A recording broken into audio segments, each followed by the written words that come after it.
எடப்பாடி நகரத்தில் நடைபெற்றுக் கொண்டிருக்கின்ற தேர்தல் பிரச்சார கூட்ட நிகழ்ச்சி இந்த எடப்பாடி நகரம் பூமியே அதிர்ந்து விட்டது.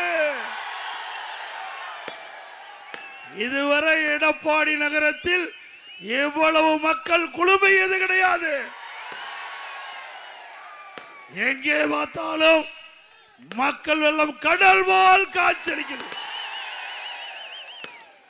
உங்களுடைய ஆரவாரம் எழுச்சி நடைபெறுகின்ற சட்டமன்ற பொது தேர்தலில் அதிமுக வெற்றி பெற்று விட்டது. எப்போ எடப்பாடி சட்டமன்ற தொகுதியில் அனைத்து இந்திய அண்ணா திராவிட முன்னேற்ற கழகத்தின் சார்பாக தலைமை கழகம் மூலமாக தேசிய ஜனநாயக கூட்டணியில் அங்கம் வைக்கின்ற அனைத்து இந்திய அண்ணா திராவிட முன்னேற்ற கழகம் வேட்பாளராக எடப்பாடி சட்டமன்றத்திலே நான் போட்டியிடுகிறேன். எனக்கு இரட்டை சின்னத்திலே வாக்களியுங்கள். நம்முடைய சின்னம் புரட்சி தலைவர் எம்ஜிஆர் சின்னம், அம்மாவின் சின்னம், உங்களின் சின்னம், மக்களின் சின்னம், விவசாயியின் சின்னம், நெசவாளரின் சின்னம், விசைத்தறி தொழிலாளி சின்னம், ஏழையின் சின்னம், வெற்றி சின்னம். வாக்களிப்பீர் இரட்டைக்கு. ஒரு மனிதன் பிறக்கின்றான், வாழ்கின்றான், இறக்கின்றான். இடப்பட்ட காலத்திலே மக்களுக்கு சேவை செய்வதுதான் நிலைத்து நிற்கும் மனதிலே. அப்படி பொன்மனச்செம்மல் புரட்சி தலைவர் அவர்கள் மண்ணிலே பிறந்தார், வாழ்ந்தார், சாதனை படைத்தார், மக்கள் மனதிலே வாழ்ந்து கொண்டிருக்கின்றார்.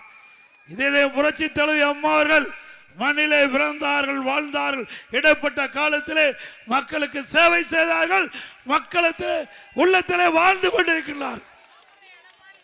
இன்றைய தினம் இரண்டு தலைவரும் நம்மிடத்திலே இல்ல. இரண்டு தலைவர்களுக்கும் நாம் தாம் பிள்ளைகள்.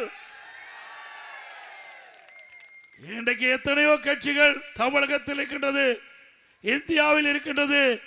ஆனால் மக்களுக்காக வாழ்ந்த தலைவர் நம்முடைய தலைவர்கள், நமக்காக வாழ்ந்து மறைந்த தலைவர்கள். அவருக்கு என்று வாரிசு கிடையாது. இங்க இருக்கின்ற மக்கள் தான் வாரிசு. அதை எண்ணித்தான் திட்டத்தை போட்டார்கள். அந்த திட்டம் மக்களுக்கு நன்மை கிடைத்தது. அதனால் இருவரும் தலைவர்கள் மக்கள் உள்ளத்திலே வாழ்ந்து கொண்டிருக்கின்றார்கள். அதே போல ஒரு மனிதன் பிறக்கின்றான், வாழ்கின்றான், இடைப்பட்ட காலத்திலே மக்களுக்கு என்ன சேவை செய்கின்றானோ அவன்தான் மக்கள் மனதிலே நிலைத்து இருப்பான். மருத்துவர்கள் சொன்னாங்க, தயவு செய்து எச்சரிக்கையா இருங்க. இது கடுமையாக பாதிக்கக்கூடிய நிலையிலே இருக்குது தமிழ்நாடு. மருத்துவர்கள் என்னிடத்திலே எச்சரிக்கை விடுத்தாங்க. அதை பற்றி கவலை இல்லை.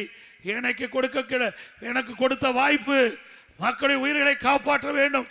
எப்படி இருந்தாலும் பரவாயில்லை, ஆண்டவன் நம் தலையிலே எழுதினால் நடக்கும். அதன்படி ஒவ்வொரு மாவட்டத்திற்கும் சென்றேன். அங்கங்க கொரோனா வைரஸ் பரவலை எப்படி தடுக்கப்படுகிறது என்று மாவட்ட ஆட்சியாளர் மூலமாக அனைத்து அதிகாரிகள் அழைத்து ஆலோசனை நடத்தி தக்க அறிவுரை வழங்கி அந்த காலகட்டத்தில் மக்கள் நிம்மதியாக வாழ்ந்தார்கள். இன்றைய தினம் கொரோனா இருக்குதா? ஆனா ஏதாவது புயல் வந்து மக்கள் பாதிக்கப்பட்டிருக்காங்களா? அந்த காலகட்டத்தில் கூட விலை உயரல, விலைவாசி உயரல, கட்டுப்பாட்டில் வச்சிருந்தோம். அந்த காலகட்டத்தில் மக்களுக்கு வேலை இல்லை, மக்கள் பாதிக்கப்படக்கூடாது. அதற்காக நாள் ஒன்றுக்கு 7 லட்சம் பேருக்கு அம்மா உணவகம் சமூக நலக்கூடத்தில் உணவு தயாரித்து 3 வேளை சுட சுட விலை இல்லாம கொடுத்தோம். மாற்றுத்திறனாளிகளுக்கு, கர்ப்பிணி தாய்மார்களுக்கு, முதியோர்களுக்கு அவர் இல்லம் தேடி சென்று உணவு வழங்கிய ஒரே அரசாங்கம் அதிமுக அரசாங்கம். ஒரு கடினமான சூழ்நிலை, அதிலையும் வென்று சிறந்த அரசாங்கத்தை கொடுத்த அரசாங்கம் அதிமுக அரசாங்கம். அதிமுக ஆட்சி ஒரு பொற்கால ஆட்சி என்று மக்களால் பாராட்டப்பட்ட ஆட்சி அதிமுக ஆட்சி. இன்றைக்கு ஸ்டாலின் பேசுகிறார், அதிமுக ஆட்சியிலே ஒன்றும் நடக்கவில்லை. ஒரு பச்சை பொய்ய சொல்றார். அதிமுக ஆட்சியில் போடப்பட்ட திட்டத்தை நிறைவேற்றித்தான் இன்றைய முதலமைச்சர் சிக்கர் ஒட்டி திறந்துகிட்டு இருக்கார். இவர் ஒரு பெரிய புதிய திட்டத்தை கொண்டு வந்தாரா? இன்றைக்கு சேலம் மாவட்டம் எப்படி இருக்கின்றது நன்றாக தெரியும். இதே எடப்பாடி 2011க்கு முன்பு எப்படி, 2011க்கு முன்பு எப்படி இருந்தது, 2021 வரை எப்படி இருந்தது, நீங்களே சிந்தித்து பாருங்கள். எந்த அளவுக்கு எடப்பாடி நகரம் உயர்ந்திருக்குது, எடப்பாடி சட்டமன்ற தொகுதி எந்த அளவுக்கு வளர்ந்திருக்கின்றது. நீங்கள் வைத்த கோரிக்கை தடையில்லாமல் குடிநீர் வேண்டும், பாதுகாக்கப்பட்ட குடிநீர் வேண்டும், 30 வார்டுக்கும் எடப்பாடி நகரத்தில் வேண்டும் என்று கோரிக்கை வச்சீர்கள். உங்களுடைய கோரிக்கையை அம்மா இடத்தில் சொன்னவுடன் 20 கோடி நிதி ஒதுக்கீடு செஞ்சு ஜெட் வேகத்தில் குடிநீரை கொண்டு வந்து 30 வார்டு மக்களுக்கும் பாதுகாக்கப்பட்ட காவிரி தண்ணீர் கொடுத்த அரசாங்கம் அதிமுக அரசாங்கம். அதே போல கல்லூரி வேணும்னு கேட்டீங்க, நம்முடைய எடப்பாடிக்கு சங்ககிரிக்கு இடையில பிரம்மாண்டமான கலை மற்றும் அறிவியல் கல்லூரி கட்டி கொடுத்தோம். 2000 பேர் படிக்கிறாங்க. இன்றைக்கு அந்த கல்லூரியில 2000 பேர் படிக்கிறாங்க. இன்றைக்கு பெரும்பாலும் ஏழை எளிய குடும்பத்தை சேர்ந்த மாணவ மாணவி இன்றைக்கு அரசு கலை மற்றும் அறிவியல் கல்லூரியிலே குறைந்த கட்டணத்தில் பட்ட படிப்பை படிக்கிறார்கள். நான் நீங்க வைத்த கோரிக்கையை நிறைவேற்றி தந்திருக்கின்றேன். நல்ல சாலை வசதிகள், நல்ல பாலங்கள், மருத்துவமனை விஸ்தரிப்பு, நகராட்சி அலுவலகம் கட்டி கொடுத்திருக்கிறோம். இப்படி எண்ணற்ற திட்டங்கள். அங்கங்க சென்டர் ஸ்டாங்க் வச்சு அங்க ஒரு பம்பு, சிறு பம்பு செட் வச்சு அதுல தண்ணி நிரப்பி கொடுத்திருக்கிறேன். உயர்தர கோபுர விளக்கு கேட்டீங்க, பல இடத்துல கேட்ட இடத்தெல்லாம் கொடுத்தேன். நாய் விளக்கு கடை கேட்ட இடத்தெல்லாம் கொடுத்தோம்ல. இன்றைக்கு பல சந்தைகளை concrete road, favour black road. இன்றைக்கு நான் ஏற்கனவே ஆட்சியில் இருக்கும்போது 5 ஏக்கர் விளையாட்டு மைதானம் வேணும்னு கேட்டீங்க இளைஞர்கள். அதற்காக நம்முடைய அரசு ஆண்கள் மேல்நிலை பள்ளியில் 5 ஏக்கர் ஒதுக்கி வச்சிருந்தேன். பல முறை அந்த அரசுக்கு நான் தொடர்ந்து அழுத்தம் கொடுத்ததுனால நம்முடைய இளைஞர்கள் விளையாடுவதற்கு விளையாட்டு அரங்கம் கொடுக்கப்பட்ட வாக்குறுதியை நிறைவேற்றி கொடுத்துட்டேன். கூடுதல் பள்ளி கட்டிடம், இத்தனையும் அதிமுக ஆட்சி. இன்றைக்கு நீங்கள் என்னென்ன கோரிக்கை வைத்தீர்களோ அத்தனையும் நிறைவேற்றி தந்திருக்கின்றேன். ஒரு சட்டமன்ற உறுப்பினர் மக்களுக்கு கொடுக்கப்பட்ட வாக்குறுதியை பெரும்பாலும் நான் நிறைவேற்றி தந்திருக்கின்றேன். 2011 எனக்கு ஒரு நல்ல வாய்ப்பை கொடுத்தீர்கள். இந்த தொகுதியுடைய சட்டமன்ற உறுப்பினராக வந்தேன். அம்மாவுடைய அமைச்சரவையிலே நெடுஞ்சாலைத்துறை அமைச்சராக பணியாற்றினேன். சிறப்பாக செயல்பட்டான். இந்த நாட்டுடைய தரவழி போக்குவரத்து துறை அமைச்சர் மரியாதைக்கு நிதின் கட்காரி அவர்கள் நாடாளுமன்றத்தில் தெரிவித்தார், இந்தியாவிலே தார் சாலை அதிக நீளமுள்ள மாநிலம் தமிழ்நாடு. 2011 எனக்கு ஒரு நல்ல வாய்ப்பை கொடுத்தீர்கள். இந்த தொகுதியுடைய சட்டமன்ற உறுப்பினராக வந்தேன். அம்மாவுடைய அமைச்சரவையிலே நெடுஞ்சாலைத்துறை அமைச்சராக பணியாற்றினேன். சிறப்பாக செயல்பட்டான். இந்த நாட்டுடைய தரவழி போக்குவரத்து துறை அமைச்சர் மரியாதைக்கு நிதின் கட்காரி அவர்கள் நாடாளுமன்றத்தில் தெரிவித்தார், இந்தியாவிலே தார் சாலை அதிக நீளமுள்ள மாநிலம் தமிழ்நாடு. எல்லா நம்முடைய பகுதி மட்டுமல்ல, தமிழ்நாடு முழுவதும் சிறப்பான சாலையை அமைச்சு கொடுத்த அம்மா என்னை பாராட்டி 2016 மீண்டும் எடப்பாடி சட்டமன்ற தொகுதியிலே போட்டியிடுவதற்கு வாய்ப்பு கொடுத்தாங்க. உங்களால் வெற்றி பெற்ற கூடுதலா நெடுஞ்சாலைத்துறை, பொதுப்பணித்துறை 2 துறையும் கொடுத்தார். ஆக நாம் செய்த சேவை, நம்முடைய நிர்வாக திறமை இரண்டையும் பார்த்து அம்மா கூடுதலாக பொதுப்பணித்துறை கொடுத்து நெடுஞ்சாலைத்துறை, பொதுப்பணித்துறை என்ற 2 துறை கொடுத்ததன் மூலமாக நம்முடைய வறண்ட பகுதியில் இருக்கின்ற ஏரிகள் 100 ஏரி திட்டத்தை நீர் நிரப்புகின்ற அந்த பணியை செஞ்ச இந்த ஆட்சியாளர்கள் முடக்கி வச்சுட்டாங்க. இன்னும் 40% ஏரிகள் நீர் நிரம்பாது இருக்குது. மீண்டும் அதிமுக ஆட்சியதுடனே அந்த எஞ்சிய ஏரிகள் அனைத்தும் நீர் நிரப்பப்படும். அதே போல யார் அந்த சார் அண்ணா பல்கலைக்கழகத்தில் அங்க படித்துக் கொண்டிருந்த மாணவிக்கு பாலியல் சீண்டல் நடந்து உங்களுக்கு தெரியும். அந்த பாலியல் வழக்கில் ஞானசேகரன் ஒருவர் என்பவர் தண்டிக்கப்பட்டு சிறையில் இருந்து இன்றைய தினம் ஏதோ பிரச்சனை நடந்து வலிப்பு வந்ததாக அரசு மருத்துவமனையில் சேர்த்திருக்கிறாங்க. அவருக்கு உயிர் ஆபத்து ஏற்பட்டால் இந்த அரசாங்கம் தான் பொறுப்பேற்க வேண்டும். ஏன்னா அதிமுக ஆட்சிக்கு வந்துருன்னு அவருக்கு தெரிஞ்சிட்டது. வந்தா இவரை விசாரித்தா உண்மை வெளியே வந்துவிடும். அதனால ஏதோ சிறைச்சாலையிலேயே ஏதோ நடந்ததாக பரவலான தகவல். இந்த ஆட்சியாளருக்கு எச்சரிக்கையை விடுகின்றோம். அப்படி ஏதாவது அவருக்கு உயிருக்கு ஆபத்து ஏற்பட்டால் அதற்கு முழு பொறுப்பு இந்த அரசாங்கம் தான். நம்ம மூச்சா ஒண்ணுமே தெரியாத பொம்மை முதலமைச்சர், எந்த கேள்வி கேட்டாலும் பதில் சொல்ல தெரியாது. நான் பலமுறை சவால் விட்டேன்.